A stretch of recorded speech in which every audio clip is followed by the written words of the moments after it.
오늘은 구약 성경 인물 25번째 하박국 선지자에 관해서 말씀을 드리려고 합니다. 오늘 읽은 본문에도 하박국 선지자는 하나님 앞에 계속해서 질문을 던지는 선지자입니다. 그래서 우리가 하박국 선지자를 하나님과 대화로서 의심의 해답을 찾은 선지자, 그렇게 요약을 할 수 있습니다. 이 신앙생활은요, 끊임없이 하나님과의 깊은 대화를 갖는 삶입니다. 우리 사람 관계에 있어서도 서로 대화가 단절이 되면 관계가 끝난 것입니다. 남녀 간에도 그렇고, 부부 간에도 그렇고, 가족 간에도 그렇고, 대화가 없으면 그 관계는 계속 서로 이어가기가 어렵다는 것이죠. 신앙도 똑같습니다. 하나님과의 깊은 대화, 하나님 앞에 내가 끊임없이 질문을 하고 하나님 내게 내 질문에 대해서 하나님이 답을 해주시고, 이게 이제 신앙 생활인데, 오늘 우리가 하나님을 향한 끊임없는 그 질문, 어린아이가 이제 말을 배우면서 3살, 4살이 되면 아이들이 끊임없이 질문을 해요. 엄마에게 또는 아빠에게. 그러면 이 엄마 아빠도 그 질문을 처음에는 잘 받아주다가 계속 쏟아지니까 짜증을 내는 거예요. 화를 내고. 그러면 안 되거든요. 왜냐하면 그 아이는 궁금한 게 너무 많은 거예요. 뭐 궁금한 것도 있겠지만 사실은 그 나이대가 되면 사람이 말을 배우게 되면서 자기도 알 수 없는 말을 계속 아이들이 하게 됩니다. 그 말을 계속 부모가 받아주면 그 아이는 언어가 트여요. 이 언어력이 이 언어에 대한 이해력이나 언어에 대한 그 듣기가 되는, 학습이 되는 것이죠. 그런데 부모가 말을 차단해 버리면 그 아이는 이게 어떤 경우는 자칫 잘못하면 언어 장애가 올 수도 있다는 문제입니다. 하나님과의 우리의 신앙도 똑같습니다. 하나님은요, 다행히 감사하게도 우리가 계속 질문하면 할수록 하나님 한 번도 우리처럼 화를 내거나 짜증내지 않고 우리의 질문에 대해서 계속 답을 주십니다. 이 하박국 선지자가 그런 선지자 중에 하나였다는. 그래서 이 하박국의 이름이 뭐냐면 매달리는 자라는 의미가 있어요. 그리고 껴안은 자. 그래서 이 하박국 선지자는 남유다의 선지자로서, 그리고 이 성경 이 하박국서가 뭐 긴 성경 구절이 아니기 때문에 이 하박국서를 지은 저자이기도 하고요. 레위 지파 출신의 제사장이며 또 성가대원으로 활동한 것으로 추정을 하고 있습니다. 하박국 선지자는 이 아수르 제국의 수도 니느웨와 신바벨론 제국의 창건자인 나보폴라살과 메대의 시악사레스의 연합군에 의해서 함락된 약 BC 612년부터 남왕국 유다가 바벨론에 의해서 1차 침입을 당한 BC 605년 사이에 활동한 선지자입니다. 그리고 이 하박국 선지자는 요시야, 그 다음에 요아스, 여호야김의 통치 시대에 바벨론 제국에 의해서 예루살렘이 함락되기 직전까지 활동한 인물로 우리가 알려져 있습니다. 이 하박국 선지자는 남유다의 종교적 타락과 도덕적 타락에 대해서 이 심각성을 인식한 인물이기도 하죠. 그래서 하박국 선지자는 늘 하나님께 뭘 하냐면 부르짖는 거예요. 이게 선지자가 하나님 앞에 기도했는데 하나님이 즉각 응답을 해주면 되는데 즉각 응답이 오지 않는다 할지라도 하박국 선지자는 하나님께 자신의 부르짖음을 통해서, 간구를 통해서 하나님 내게 응답하실 것이라는 이 소원을 가지고 계속 기도하는 것입니다. 그래서 때로는 하나님 응답하지 응답지 아니하는 것에 대해서 탄식하며 하나님께 항의를 하는 거예요. 하나님 왜 도대체 우리에게 내 기도에 응답해 주지 아니하십니까라고 탄식하며 기도하죠. 왜 이렇게 하박국 선지자가 하나님께 절절한 마음을 가지고 간절하고도 하나님께 항의하듯이 기도할 수밖에 없냐면 그 시대에 이 권세가들, 이 권력자들이 약한 백성을 압제를 하고 탈취하는 범죄를 계속 악행을 하는 것에 대해서 하나님께 기도하기를 하나님 저들을 심판해 주십시오. 하나님 반드시 심판해 주십시오라고 구하는 것이죠. 이 시대에도 마찬가지입니다. 그런 기도를 들을 때가 있어요. 이 시대의 사람들이 권력자들이 너무 정치가들이 너무 형편없이 하니까 어떤 마음이 드냐면 하나님 정말 국민들을 마음을 잊지 못하는 저 권력자들, 저 정치가들을 하나님 갈아엎어달라고 그렇게 기도할 수밖에 없는 것이죠. 우리가 뭐 세상을 향해서 비난하고 하는 것보다는 우리가 하나님을 믿는 사람으로서 하나님이 이 정치가들, 형편없는 정치가들 좀 하나님 좀 갈아엎었으면 좋겠다는 마음을 가질 때가 많아요. 그런 걸 보면 이 구약 시대에 특별히 하박국 선지자는 권력자들, 요즘 말하는 정치가들 이런 사람들이 형편이 없거든요. 그러니까 하나님 앞에 저들을 하나님 심판해달라고 하나님이 심판을 하셔서 하나님이 공의를 나타내달라고 이 기도하는 거예요. 그러니까 선지자로서의 기도, 이 기도는 당연한 기도죠. 그래서 오늘 우리가 예수를 믿는 우리가 선지자적인 사명을 가지고 이 시대를 보면서 기도를 해야 된다. 뭐라고 하나님께 하나님 바꿔주십시오. 정말 선한 사람들, 선한 영향력을 끼칠 수 있는 그런 지도자들이 이 대한민국을 이끌어갈 수 있도록 하나님 역사해달라고 우리가 그렇게 하나님 앞에 기도해 주고 믿습니다. 이 하박국 선지자가 자기가 생각하는 대로 악의를 멸하시는 심판을 행하지 않는 것에 대해서 이 선지자로서 답답한 거예요. 좀 바꿔주면 좋겠는데 하나님 좀 심판을 해버려서 그러면 그냥 속이 뿜 뚫려서 시원하겠는데 그것이 아니하는 거예요. 그래서 여기 우리가 읽은 본문에 보면 2절에 보시면 하박국 1장 2절에 보시면요, 여호와여 내가 부르짖어도 주께서 듣지 아니하시니, 주께서 듣지 않는 것이죠. 어느 때까지이리까 내가 강포로 말미암아 외쳐도 주께서 구원하지 아니하시다. 3절에 어찌하여 내게 죄악을 보게 하시며 폐악을 눈으로 보게 하시나이까 겁탈과 강포가 내 앞에 있고 변론과 분쟁이 일어나나. 하나님이 다 아시는 것이죠. 하나님이 어떤 면에서 보면 하나님이 그 죄악을 묵인하는 것이 아닙니다. 우리가 그것을 잘 아는 겁니다.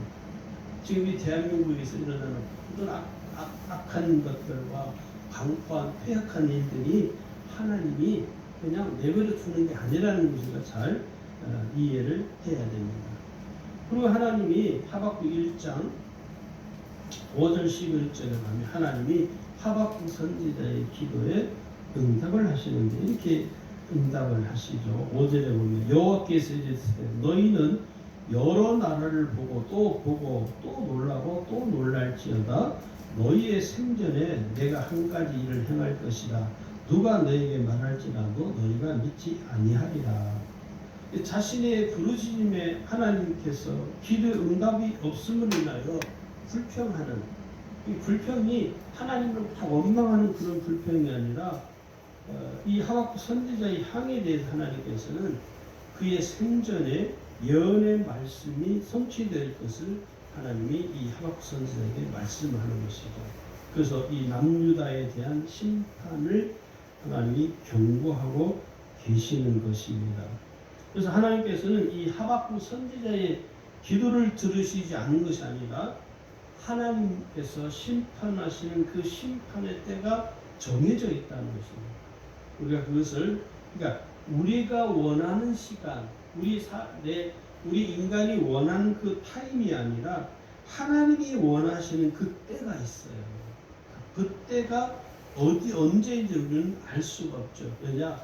그건 하나님의 섭리 속에 하나님이 이 세상을 섭리하시는 그 섭리하심에 들어가 속한 부분이기 때문에 그 하나님의 섭리하심을 우리가 다 이해할 수 없습니다. 어떤 분이 그래요.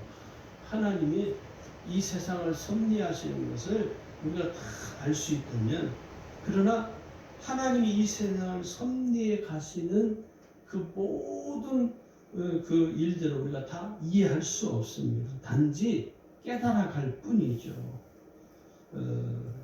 그래서 하나님은 언제나 이 세상의 모든 일을 감찰하시고 성도들의 기도를 듣고 계시다는 것이죠. 하나님이 개인적으로도 그렇고 민족적으로도 그렇고 교회적으로도 그렇고 가정적으로도 그렇고 하나님이 다 통달하고 계시는. 어떤 분이 그래요. 아니 목사님, 하나님도 머리 되게 아프시겠다. 왜 그러냐니까, 우리 나만 봐도 나 하나님 이렇게 섭리해 주는 건 힘드실 텐데, 아니 이 세상에 인구가 몇 억입니까? 이 많은 사람 어떻게 하나님이 다 섭리하시고 다 살피시냐고. 하나님은요, 우리가 상상할 수 없는 하나님은 전능자이십니다. 우리가 생각할 때, 야, 골머리 아프죠. 근데 하나님께는 골머리 아픈 일이 없어요. 하나님은 다 하나님께서 이 세상을 섭리하시고 해가는 모든 과정 속이기 때문에. 그리고 유다보다도 더 사악한 그룹이 있는데, 그게 누구냐면 갈대아인들입니다. 하나님께서는 남유다의 죄악으로 인해서 심판하시는데, 이 갈대아 사람들을 일으켜서 심판의 도구로 삼으시겠다 하는 것입니다. 그래서 하나님께서 그들의 힘이 강함을 무엇을 비유로 하냐면 표범 그리고 독수리에 비유하고 이리에 비유를 하면서 그들을 이 갈대아인들을 심판의 도구로 쓰면서 이 남유다의 죄악을 하나님이 좌시하지 않는 것이죠.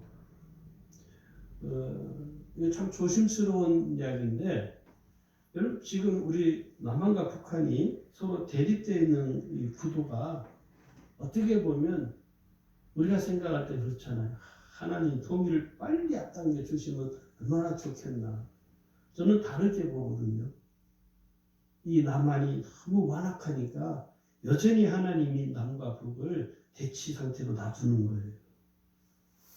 그래서 우리 인간의 관점에서 볼 때는 인간의 관점이라는 게 뭡니까? 우리가 우리에게 유익할 때, 우리에게 유익한 것이 뭐냐는 우리가 먼저 생각하거든요. 그래서 남과 북이 빨리 하나 됐으면 좋겠다. 어떤 분들은 아니다. 남과 북이 하나 되면 남한도 죽고 북한도 다 죽는다. 통일을 해서는 안 된다. 이게 서로 지금 의견이 다 갈려요. 어떤 사람들은 통일을 찬성합니다. 어떤 사람은 통일을 반대합니다. 어떤 사람은 통일을 하긴 하지만 지금은 시기상조다. 그거는 다 우리 인간의 편에서 우리에게 유리한 것으로 우리에게 무엇이 좋은가를 생각하기 때문에 우리는 자꾸 통일을 생각하는데, 이걸 구약 성경과 대비해서 보자면 이렇게 남과 북이 대치되어 있는 것도 하나님의 섭리예요. 우리는 기도를 어떻게 해야 되냐? 통일되기를 구하는 것이 기도가 저는 중요하지 않다고 봐요. 뭐가 중요하냐? 남과 북에 있는 그리스도인들이 깨어야 됩니다. 남과 북에 있는 크리스찬들이 정말 믿음으로 깨어서 하나님 앞에 남과 북이 무엇을 회개해야 되고 무엇을 하나님 앞에 무릎을 꿇어야 되는지 그걸 우리가 잘 깨달아야 됩니다. 역사를 거슬러 올라가면 일제 식민지 시대를 거슬러 올라가면 우리가 신사참배한 문제가 있죠. 우리가 생각할 때 그것이 다 덮어졌다고 생각할지 모르지만 그것도 우리 생각에 다 덮어졌고 하나님 다 용서해 주셨다 생각했지만 또 하나님 보시기는 안 그렇거든요. 그러니까 이 모든 것들이 우리의 관점, 인간의 관점에서 보게 되면 그냥 그까짓 통일 빨빨하고 말지 저렇게 힘들게 어렵게 하나. 그 문제도 결국은 하나님이 정하신 그 시간에 열려야 하나님이 그 일을 이루어 주시는 것입니다. 이 하박국 선지자가 보는 이 남유다 또 이 북이스라엘을 보면 느끼는 마음도 똑같은 것이죠. 하박국 선지자는요, 하나님께서 유다 백성들을 통해서 이 바다의 어족과 같고 주권자가 없는 곤충 같게 하셨다고 불평을 합니다. 그리고 바벨론 군대에 의해서 잡히고 수탈당하는 힘없는 유다의 비참한 상태를 묘사를 하고 있죠. 그래서 이 바벨론이 고기를 잡아서 소득을 얻어 기뻐하는 어부처럼 유다를 멸하고 수탈하면 많은 것을 얻게 된다고 생각해요. 그리고 그것으로 인하여 남녀 사람들이 유다 사람들이 기뻐하고 즐거워하는 그 장면을 지금 묘사를 하는 것이죠. 이런 부분에 대해서 하박국 선지자는 이 하나님께 항의하는 것은 매우 합당한 것이다. 그렇게 우리가 이해를 할 수 있습니다. 왜냐하면 하박국 선지자는 하나님의 직접적인, 쉽게 말하면 하나님이 지금 당장 우리에게 역사해 주셔서 심판해 주시면 좋겠는데 하나님은 지금 당장 하시는 게 아니시죠.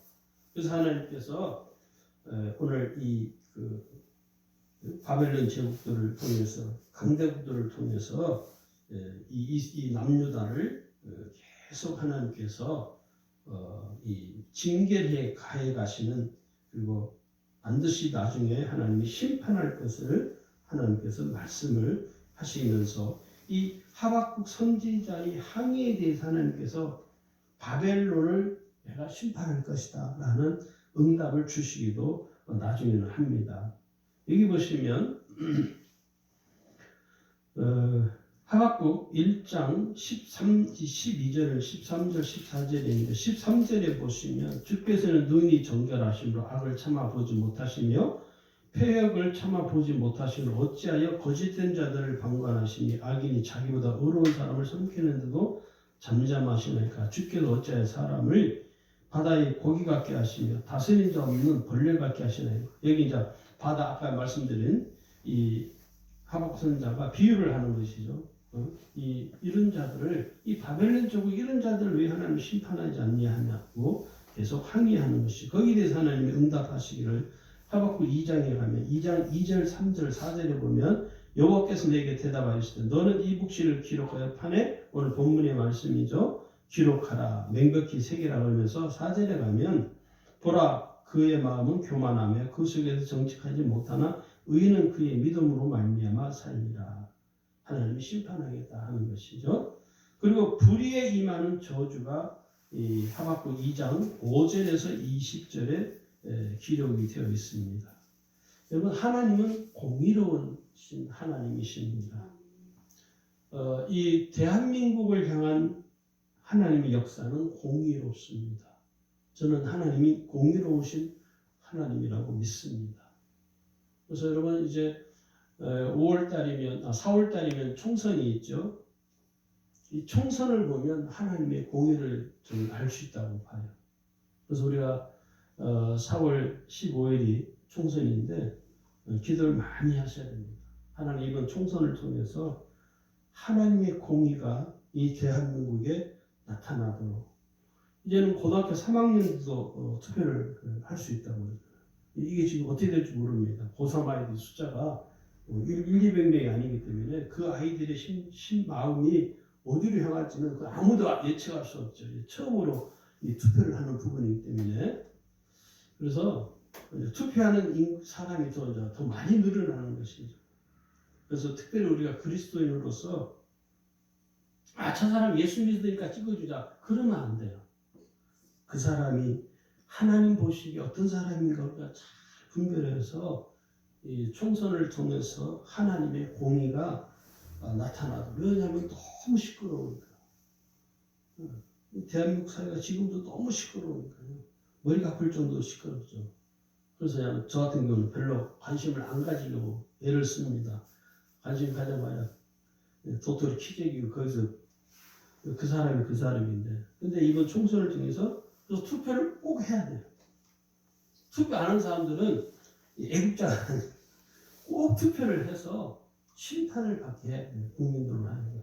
왜? 그 일을 통해서. 그래서 우리가 기도할 것은 하나님 이번 총선을 통해서 하나님의 공의가 이 대한민국에 흘러갈 수 있도록 역사해달라고 우리가 하나님 앞에 구해야 됩니다.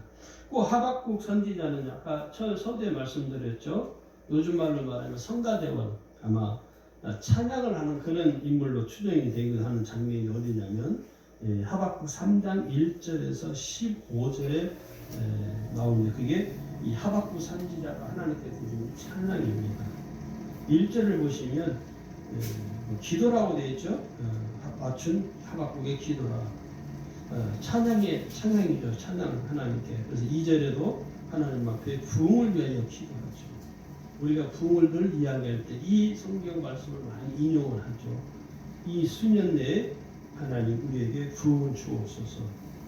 그리고 하나님 여호와의 현현을 3장 12절과 13절에서 노래하고, 그리고 3장 16절에서 19절까지는 재난 중에서도 기뻐할 수 있는 마음을 지금 이 하박국 선지자가 노래를 하고 있는 것입니다. 그래서 이 하박국 선지자를 통해 우리가 알 수 있는 것은 악에 대한 하나님의 태도입니다. 이 악에 대해서 하나님 어떻게 하시냐? 철저하시죠. 하나님은 악에 대해서 철저하게 징계하십니다. 하나님은 악을 조금도 용납하지 아니하고 받아주지 않죠. 그래서 이 하박국 선지자가 당시에 정의가 무너지고 공의가 사라지고 악이 득세하는 것을 보면서 과연 하나님은 악에 대해서 얼마나 용납하시는가 하는 의문을 가졌던 거예요. 왜냐하면 그 당시에 부패가 극에 달했기 때문에. 즉각 응답하지 않는 하나님에 대해서 하박국 선지자는 쉬지 않고 지치지 않고 중단하지 않고 계속 하나님께 질문을 하죠. 그 말은 하나님이 반드시 하시는데 언제 하실 거냐는 거예요. 하나님 좀 지금 해줬으면 좋겠는데, 우리 사람의 생각이죠. 하나님 지금 나한테 좀 축복해주면 좋겠는데, 어차피 해줄 거야. 지금 해주면 좋겠는데. 마치 보험서에 보면 둘째 아들 아시죠? 둘째 아들이 자기 아버지한테 가서 어차피 줄 상승이니까 유산이니까 미리 유산을 다 달라고 그걸 가지고 나가서 어떻게 했습니까? 허락을 방탕하고 다 탕진해서 거지가 돼서 아버지께 다시 돌아오죠. 기다리지 못하는 성급함이죠. 이 하박국 선지자도 하나님 앞에 기다리지 못하고 성급함으로 계속해서 하나님 앞에 언제 심판하십니까? 하나님 지금 보세요. 지금 이 나라를 보세요. 얼마나 지금 악이 득세합니까? 하나님 언제까지 계속 침묵하실 겁니까? 계속해서 하나님 앞에 끊임없이 질문을 하고, 하나님 언제가 어떻게 하실 것인가에 대해서 하나님 앞에 계속해서 질문을 던지는 것입니다. 하나님은 언제까지 이 의인의 기도에 귀를 기울이지 아니하시는가 하는 답답한 마음도 아마 있었을지도 몰라요. 왜? 지금 당장 하나님 역사해 주지 않는 것처럼 느껴지기 때문에. 그러나 하나님은 하박국 선지자에게 심판하는 것에서 분명히 답을 주시죠. 지금도 마찬가지입니다. 지금 시대도 하나님이 악에 대해서는 반드시 심판합니다. 문제는 하나님이 정하신 그 시간이 있다는 것이죠. 두 번째는요, 악인의 형통을 부러워하지 말라는 것입니다. 하나님께서 우리가 세상을 살다 보면 선한 사람이 성공하는 것보다 악한 사람이 더 성공하는 것을 보게 돼요. 남을 속이고 남에게 사기를 치고 이런 사람들이 더 성공하는 것처럼 보여요. 그런데 꼭 기억하셔야 됩니다. 그건 성공이 아니에요. 하나님의 심판을 때는요, 하나님 정말 상상할 수 없는 하나님의 심판이 그에게 임합니다. 그러니까 어떤 세상적인 방법으로 성공했던 이런 대우, 한때 우리나라의 10대 재벌에 들었던 대우 아시죠? 그 회장, 그 대우 완전히 그냥 사라져요. 지금 사람 흔적도 사라졌어. 그런 대기업들이 지금 수도 없이 많습니다. 과거에 10대 재벌속에 들었던 그룹이 한두 개입니까? 그냥 지금은 다 사라져, 흔적도 사라져버렸죠. 그러니까 이것이 성공하는 것이 악인의 형통을 부러워하지 않는 것이 오늘 우리가 이 시대에 살아가는 우리 그리스도인들의 삶입니다. 그래서 하나님은 나의 형편과 처지를 꼭 기억하신다. 그래서 우리는 이 하박국 선지자를 통해서 우리가 지혜할 마음이 뭐냐면 하나님의 대답을 기다립니다. 하나님께서 내게 대답해 주시도록. 그러면 내가 생각한 것보다 더 큰 은혜가 하나님에게 임합니다. 문제는 내가 못 기다리는 것이, 못 견디는 거예요. 죽을 것 같다고 생각하고 죽지는 않거든요. 하나님의 대답은요, 기다리셔야 해요. 어떻게? 믿음으로 기다려요. 그래야 하나님이 내게 내가 생각하는 것보다 더 큰 은혜가 내게 임하게 되는 것입니다. 또 하나님은 우리가 읽은 본문이죠. 이 하박 선지자에게 파수꾼이 파수를 보듯이 하나님의 뜻을 절실하게 찾는 하박국에게 하나님의 말씀이 임합니다. 근데 그 하나님이 하박국 선지자에게 말씀이 임하는데 하박국 선지자만 아닌 게 아니라 그 하박국 선지자에 있는 주위에 있는 모든 사람들이, 남유다의 모든 사람들이 하나님의 말씀이 임하는 것을 보게 돼요. 그게 하나님의 공의입니다. 그래서 하나님은 하나님을 온전히 믿고 의지하는 우리에게 역사를 할 때 나만 알게 하는 게 아니에요. 내 주위에 있는 사람들, 심지어 예수를 안 믿는 사람들까지도 하나님이 나를 통해서 역사하는 것을 반드시 보게 됩니다. 그게 하나님의 공의죠. 그리고 마지막으로 하나님의 말씀 반드시 성취되어집니다. 하나님이 주시는 때가 있거든요. 그 때가 되면 하나님 내게 역사를 일으켜 주셔요. 그러면 오늘 저와 여러분이 하나님의 말씀이 나를 통해서 성취되어지는구나, 이루어지는구나 하는 믿음을 갖고 한 주간도 살기를 주님으로 축원합니다.